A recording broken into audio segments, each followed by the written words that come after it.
You know, if you take people, and I've told you this, and you expose them voluntarily to things that they are avoiding and are afraid of, you know, that they know they need to overcome in order to meet their goals, their self-defined goals. If you can teach people to stand up in the face of the things they're afraid of, they get stronger. And you don't know what the upper limits to that are, because you might ask yourself, like, if for 10 years, if you didn't avoid doing what you knew you needed to do, by your own definitions, right, within the value structure that you've created to the degree that you've done that, what would you be like? Well, you know, there are remarkable people who come into the world from time to time, and there are people who do find out over decades-long periods what they could be like if they were who they were, if they spoke their being forward. And they get stronger and stronger and stronger, and we don't know the limits to that. We do not know the limits to that. And so you could say, well, in part, perhaps the reason that you're suffering unbearably can be left at your feet, because you're not everything you could be, and you know it. And of course, that's a terrible thing to admit, and it's a terrible thing to consider, but there's real promise in it, right? Because it means that perhaps there's another way that you could look at the world, and another way that you could act in the world, so what it would reflect back to you would be much better than what it reflects back to you now. And then the second part of that is, well, imagine that many people did that, because we've done a lot as human beings. We've done a lot of remarkable things, and I've told you already, I think before, that today, for example, about 250,000 people will be lifted out of abject poverty, and about 300,000 people attached to the electrical power grid. We're lifting people out of poverty collectively at a faster rate that's ever occurred in the history of humankind by a huge margin. And that's been going on unbelievably quickly since the year 2000. The UN had planned to have poverty between 2000 and 2015, and it was accomplished by 2013. So there's inequality developing in many places, and you hear lots of political agitation about that. But overall, the tide is lifting everyone up, and that's a great thing, and we have no idea how fast we could multiply that if people got their act together and really aimed at it. Because, you know, my experience is with people that we're probably running at about 51% of our capacity.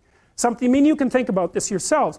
I often ask undergraduates how many hours a day you waste, or how many hours a week you waste, and the classic answer is something like 4 to 6 hours a day.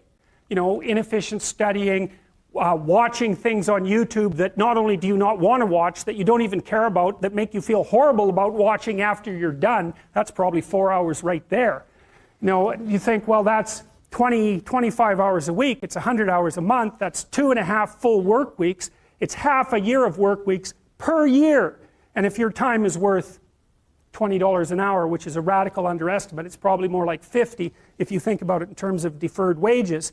If you're wasting 20 hours a week, you're wasting $50,000 a year. And you are doing that right now. And it's because you're young, wasting $50,000 a year is a way bigger catastrophe than it would be for me to waste it, because I'm not going to last nearly as long.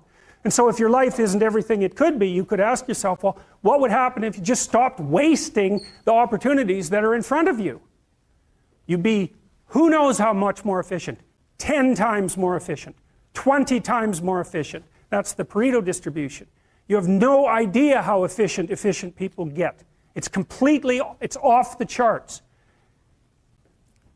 Well, and if we all got our act together collectively and stopped making things worse, because that's another thing people do all the time, not only do they not do what they should to make things better, they actively attempt to make things worse because they're spiteful or resentful or arrogant or deceitful or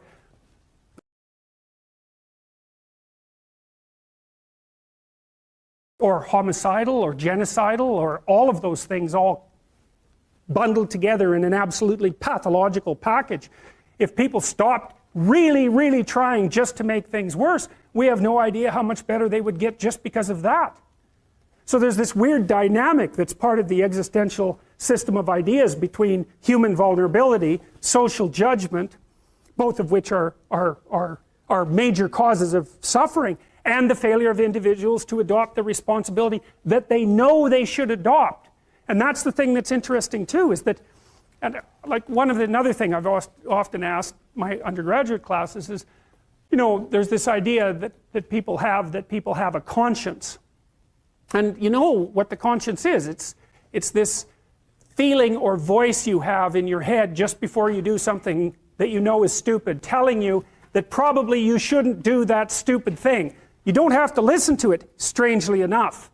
But you go ahead and do it anyways, and then, of course, exactly what the conscience told you was going to happen inevitably happened, so that you feel even stupider about it than you would if it happened by accident. Because you know, I knew this was going to happen, I got a warning it was going to happen, and I went and did it anyways. And the funny thing, too, is that that conscience operates within people, and we really don't understand what the hell that is. So you might say, well, what would happen if you abided by your conscience for 5 years or for 10 years? What sort of position might you be in? What sort of family might you have? What sort of relationship might you be able to forge? And you can be bloody sure that a relationship that's forged on the basis of who you actually are is going to be a lot stronger and more welcome than one that's forged on the basis of who you aren't. Now, of course, that means that the person you're with has to deal with the full force of you in all your ability and your catastrophe, and that's a very, very difficult thing to negotiate. But if you do negotiate it, well, at least you have something, you have somewhere solid to stand, and you have somewhere to live. You have a real life, and it's a great basis upon which to bring children into the world, for example, because you can have an actual relationship with them instead of torturing them half to death, which is what happens in a tremendously large minority of cases. Well, it's more than that too, because, and this is what I'll close with, and this is why I wanted to introduce Solzhenitsyn's writings to you. You see, because it isn't merely that your fate depends on whether or not you get your act together and to what degree you decide that you're going to live out your own genuine being. It isn't only your fate, it's the fate of everyone that you're networked with.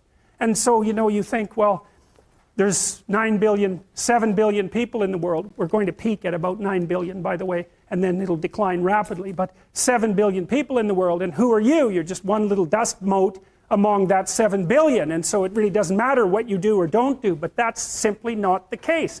It's the wrong model, because you're at the center of a network. You're a node in a network. Of course, that's even more true now that we have social media. You'll know 1,000 people, at least, over the course of your life. And they'll know 1,000 people each, and that puts you one person away from 1,000,000, and 2 persons away from 1,000,000,000. And so that's how you're connected. And the things you do, they're like dropping a stone in a pond. The ripples move outward, and they affect things in ways that you can't fully comprehend. And it means that the things that you do and that you don't do are far more important than you think.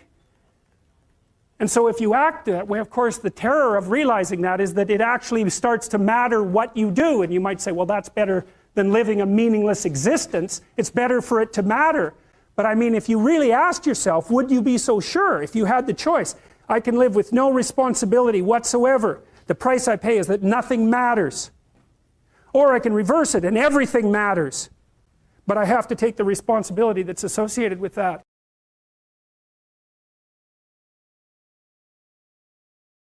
It's not so obvious to me that people would take the meaningful path. You know, when you say, well, nihilists suffer dreadfully because there's no meaning in their life, and they still suffer. Yeah, but the advantage is they have no responsibility. So that's the payoff, and I actually think that's the motivation. Say, well, I can't help being nihilistic. All my belief systems have collapsed. It's like, yeah, maybe. Maybe you've just allowed them to collapse because it's a hell of a lot easier than acting them out.